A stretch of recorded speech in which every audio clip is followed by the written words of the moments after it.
Well, I'm here in Manchester. This is the famous Midland Hotel.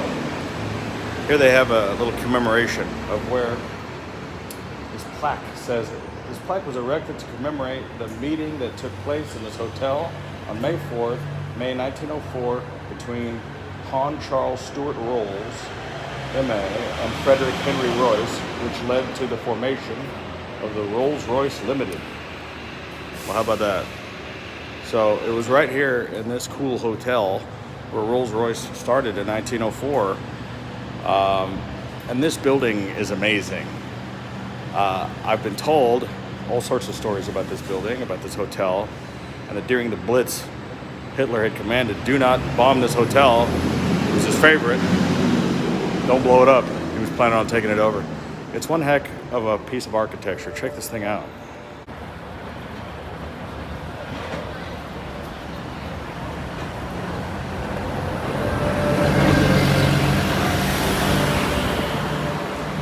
Amazing building. Wow. Love the black taxis. I gotta get one of those. Everything around here is actually pretty cool. Which way do you want to go first, honey? You don't know? I think we're just gonna roam around in Manchester. Check out all these cool buildings. Maybe get something to eat. Maybe we'll find a Rolls-Royce or a DeLorean. Probably not a DeLorean. There's a black cat. Those are so cute. Look at this proper tea service.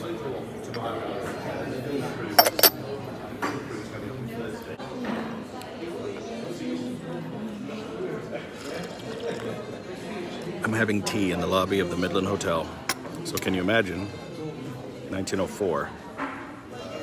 Two chaps get together, put together the Rolls-Royce Motor Company. Little did they know, 100 and something years later, rappers would be making music videos with their cars. They could have never predicted what would have happened. Some guy named Videobob was gonna buy one of their cars and put it on YouTube. There it is. The Opera House, downtown Manchester, where the Back to the Future the musical is going to be happening. We'll be at the premiere Thursday night. It's going to be amazing. Right now we're just wandering around the city looking for a giant English breakfast. Let's see if we can find one. We'll come back and check this out later. Mission accomplished. English breakfast going down. Look at that. That's how I roll. We're at a place. What is this place called? Something House. We're at Albert Hall, I think. Right by where the Sex Pistols had their first big show. What's it called? Albert Schloss. We were just wandering around Manchester and decided to pop in this place because, well, it's gorgeous. I mean, it's fantastic. Hi. She's got a giant avocado toast thing. It's very avocado-y. Mm-hmm. Yeah. So I'm ready for this. I've been waiting for this. I've been waiting for this a long time. Here we go. All right, checking out. This says it's 1 pound, but I'd say this isn't more than an ounce. Doesn't weigh very much at all.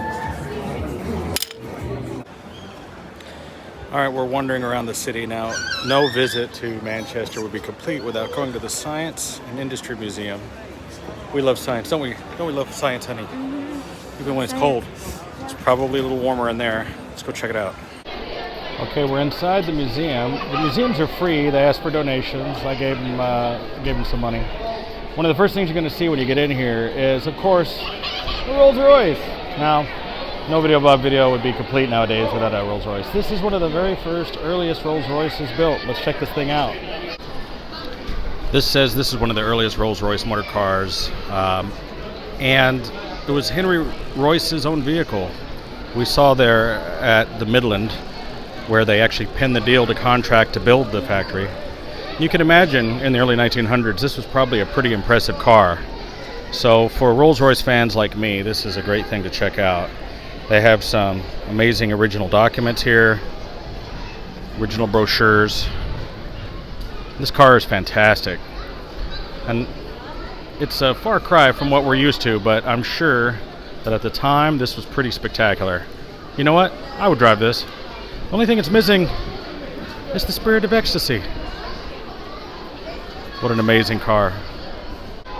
So for all the people who give me bunk about working on my own car, it says, breaking down can be part of the adventure. Motorists often pride themselves on their ability to maintain and repair their own vehicles. That's what this channel's doing. I'm teaching people how to work on their own Rolls-Royces. So be a man. If you want to drive the car, you have to work on the car. That's the deal. Here we have like the first cotton mill from 1769. Early steam engine from 1846. Wow.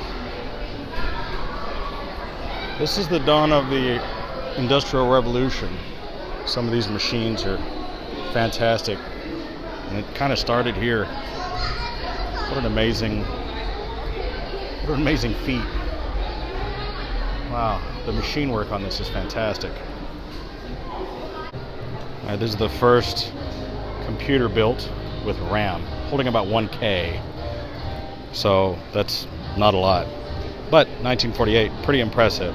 This thing could calculate an actual logic and do subtraction. It was the first machine to do that. And that's awesome.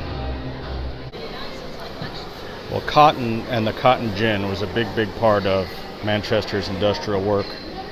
These machines making cotton clothing. And guess who they got the cotton from? They got it from the American South. But they started feeling guilty about buying slave-picked cotton, so they stopped doing that, helping the Union to win by making it hard to make money selling slave-picked cotton. They're going through old technology in this section of the museum across the way. It's kind of bumming me out because, like, I used to have this Sega, and I used to edit on one of these machines. You know, I was a video editor. This is a Grass Valley 100. I used to edit on one of these. This is a live shot mixer. This is where you choose your different cameras, your backgrounds, and transition between them. And I ran one of those on a television station. Kind of depressing to see a BVE 600 in the museum because I used to edit on one of those. I have a very similar one, a RM450, in my garage. It's kind of sad. I'm old. Look at this. Telephones in a museum. They're like, yeah, it's... I had one of these. We are so old, honey.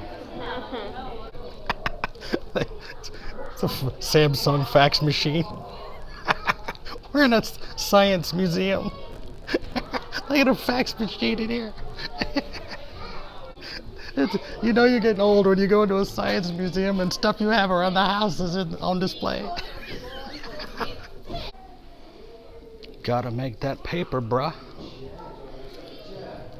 From Edinburgh, Scotland. Look at this. These presses. I love this kind of stuff. Hot metal. I think that was a Judas Priest album. If it wasn't, it should have been. A lot of cool stuff in here. Printing presses. Look at the craftsmanship of that thing. Jesus. I mean, here it is, just a tool, but look at the adornment on that thing. It's gorgeous. Man, they just don't build stuff like they used to. Look at the time they took to pinstripe this thing. You know what I mean? This is why these people, these English people, they just dominated the planet Earth. You build stuff like that, you're gonna rule the planet.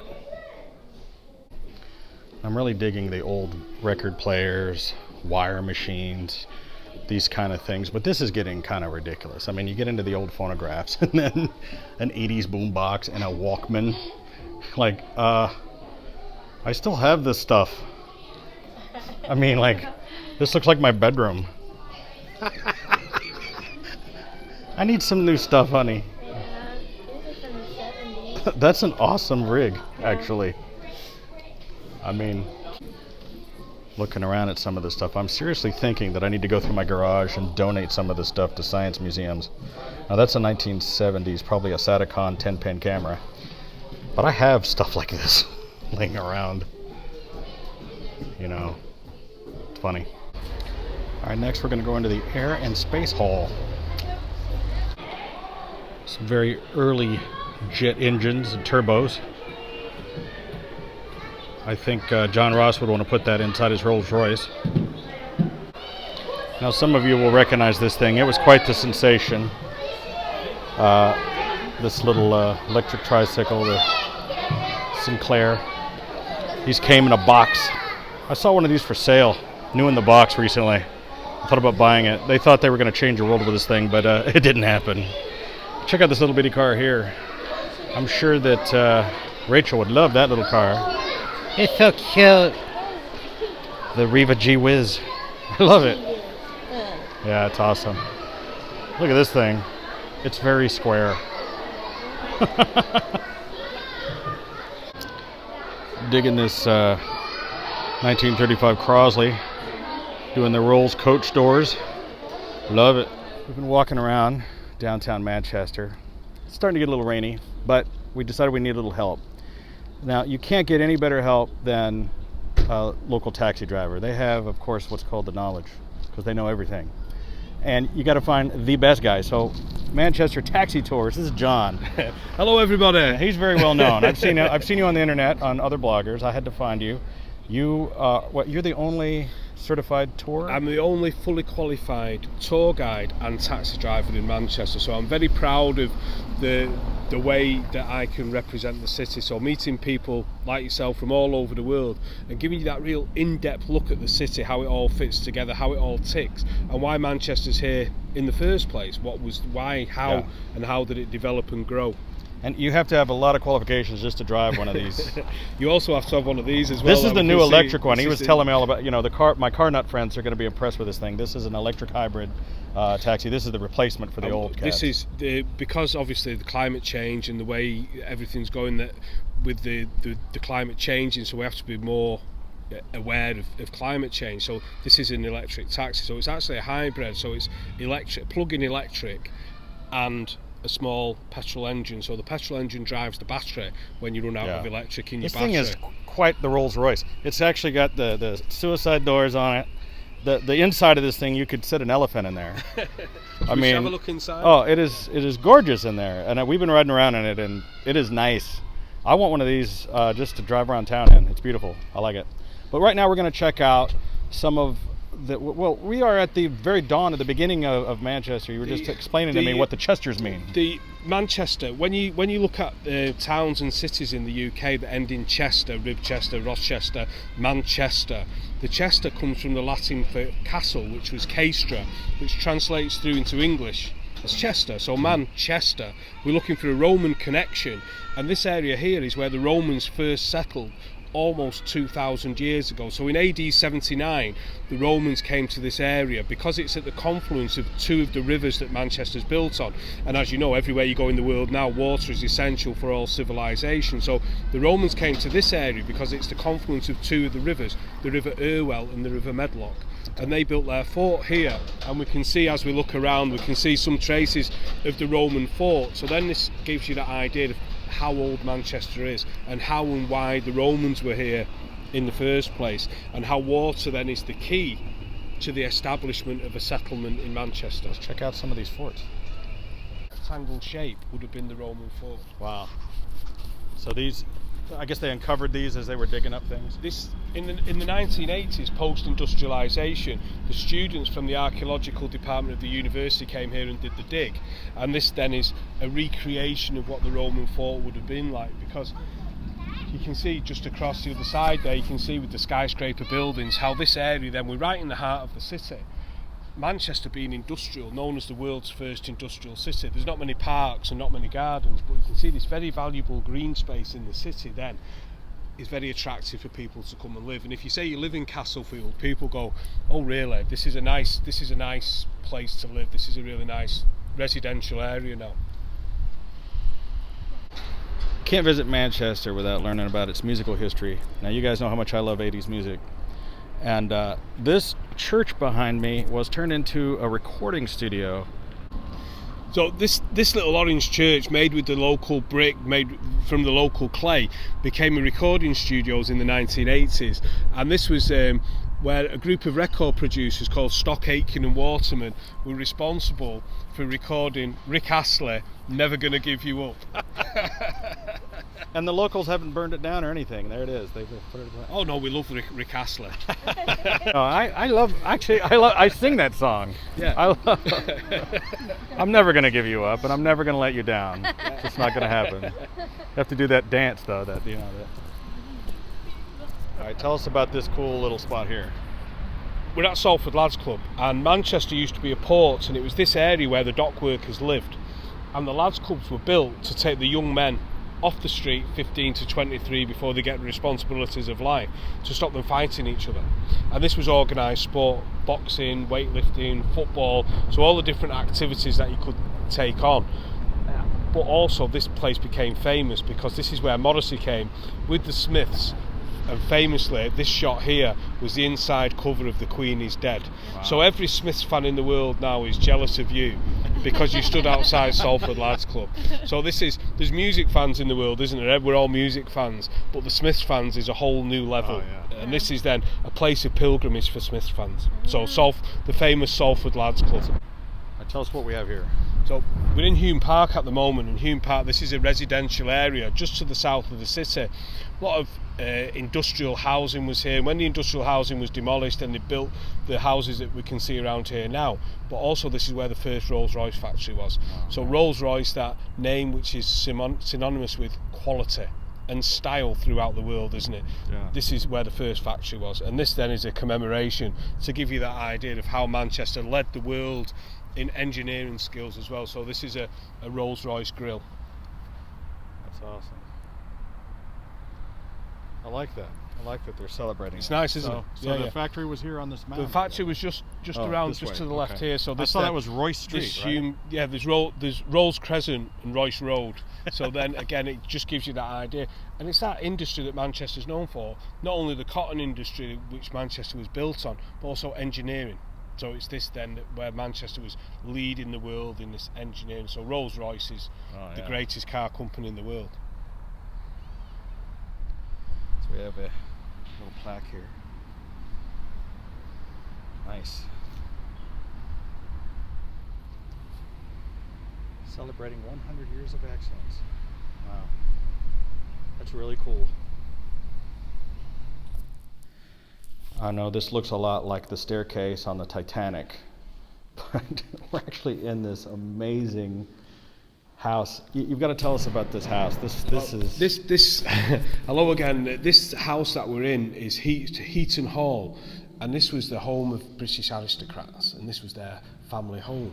And now it's been saved for the nation and saved for the country, and this belongs to Manchester City Council, so this then is now all part of their heritage. And we are very lucky that we can come in here, because normally it's closed, and all I had to do, Bob, was mention your name, and they said, oh, Videobob's here, wow, let's open the place up. And for you coming from America, this is real looking back into English history, isn't it? We don't have a lot of stuff like this sitting around. Really, and you've had a good look around the place, haven't you? And it's just awesome, isn't it? It's just fantastic to think this would have been a family house.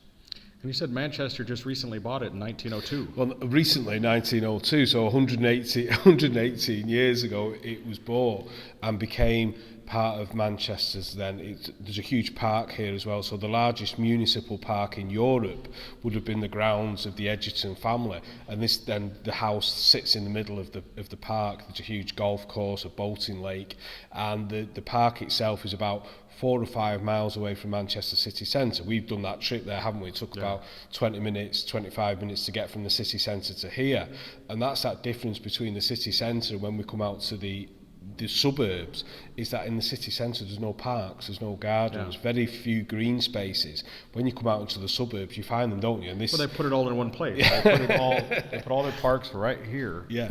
And so this was like a single family residence, I guess. This was a single family residence. So you can imagine the family would have lived here, and all the different activities of a very wealthy aristocratic family would have carried on from here as well. So the business would have been taken care of from here. The whole park now would have been used as farmland, so for the different aspects of farmlands as well. So what happened was that the aristocrats then, the money changed, business changed, the aristocrats then ran short of money. They were land rich but cash poor. Yeah. So then Manchester City Council stepped in and bought the house and then have kept it for posterity. That's kind of what happens if you really never own your land. No, you just your country owns your land as long as you keep paying them to stay there until you run out of money, and then they just take it from you. Yeah, that's kind of how it works. But like the difference between the UK and America, we're just a tiny little country, aren't we? So keeping these gems from previous periods of time is really important for us, isn't it? And it, as well as visitors coming into Manchester and into the UK, seeing these places they try to keep them as original as possible, so you're actually looking back in time, aren't you? So it's like a time capsule that we're in at the moment. So we're real privileged access, Bob, which is thanks to you. No, it's thanks to you. The reason I've called you and we're doing this tour with you is because there's no other way you could have this kind of a tour of Manchester. You can get on any kind of tour bus, tour guide. There's nothing out there like a personal tour, and I think you're the only guy who can do this.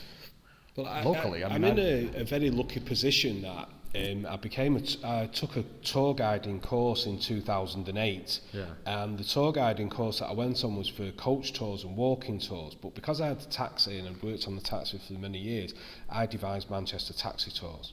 And I was the first one that actually sort of did official, fully qualified tour guiding tours of Manchester. And the beauty of the taxi is, as you found out yourself, Bob, is that it enables me to bespoke the tour to you. So if you say to me, John, I want to see this, I don't want to see that, I'm not really interested in football, but if it passes by, then we'll have a quick look. You can do anything. But I want to go to, say, old buildings or new buildings, or I want to see really how the city fits together, all the different aspects of the city fit together. It gives you that very short period of time that you're here, because when you travel and you don't want to spend, you haven't got time to spend days and days or weeks looking at a place, so it really gives you that time then to condense the whole city into a few hours. You get a lot more tour in a shorter time. Yeah, exactly. Here's the other thing about the taxis. These black cabs can and will go anywhere they want. If he wants to just park on the sidewalk in front of the cot, he can. They don't say anything to you. It's like you just have carte blanche with that car. Well, you have to be respectful as well. And normally, I know, but normally you're only there for a couple of minutes. There's either someone getting in or somebody getting out, and then you're just doing taxi things. So it's the taxis themselves, the black cabs, are like the street furniture. It's like lamp posts and they're just everywhere. And post boxes and all the different aspects. So the taxis just are all part of the street furniture. Well, we've been just all over the city of Manchester. There's a lot of things that I didn't record, because if I had to record everything that we've done, this video would be like days long. It would be 8 hours long. So I've had to condense it down to something that you guys could watch. But all I can tell you is a personal recommendation. If you're going to come to Manchester, you got to look this guy up. His link is in the video description. Manchester Taxi Tours. Thank you very much, Bob. And it's been an absolute pleasure to meet you and guide you around our city. And how I find it is that a lot of people are surprised when you come to Manchester how much there actually is here. It's that diversity of the city. It's urban. It gives you that sense of there's affluence here as well. There's also poverty. There's all the different aspects of working history and the Industrial Revolution, going back to Roman times as well. So it's a little bit of everything that you've seen when you've been visiting here. I feel like this is the center of the universe. That all of mankind would not even exist today if it hadn't been for Manchester. When you're in America and you go to New York's like Manchester on steroids. It's that same principle that was just exported all over the world, that industrial principle, and hard work. We're all hard working people, aren't we? So again, it just gives you that looking at where it all started, really. It's like you say, it's exactly like you say, railways, canals, the cotton industry, worldwide global industries started in Manchester, which is amazing. If you had a month to explore this place, you wouldn't get as much information as you get out of John in a one-day tour. So hey, thanks a lot. No, very nice to meet you, Bob, and have a safe journey. Enjoy the rest of your time here. All right. Fantastic to meet you. Thank you very much. We're gonna go check out some cool places that he's recommended, some great stores. You go and enjoy yourself now. All right. Thanks very much. All right, guys, we're back here in the hotel. I didn't get a chance to record much more walking around on the streets because it was raining. It was really cold. I couldn't really use the camera. We went to a couple of really cool stores. There's so much more to see here, and just for the sake of keeping the video short enough, I'm going to go ahead and end this section here so I can get it edited and uploaded for you tonight. And then we're going to keep adding on to this while we're here. Tomorrow, the reason we're here, as I've mentioned, is the premiere of the Back to the Future musical, which is going to be Thursday, February 20th. So if you're watching this video, maybe years later, forget all that. But I'll be adding to the part 2 of all the things we're going to be doing tonight and tomorrow. That's going to be an entirely different, exciting video for my Back to the Future fans. Anyway, I'm going to put in the video description links to John and his Manchester taxi tours and any other things that were mentioned in the video. In the meantime, if you enjoyed this video and you want to see more of it, right now is the time that you need to click the like and subscribe button and share this to your friends that may be visiting Manchester or that are just fans of this type of stuff. Anyway, so much more that I'm going to be adding to videos as we go along, but there's only so much I can do in a day. So actually, this is actually 2 days worth of stuff that I put together on this video. So I'll see you guys on the next video, hopefully tomorrow, and catch you guys later. Bye.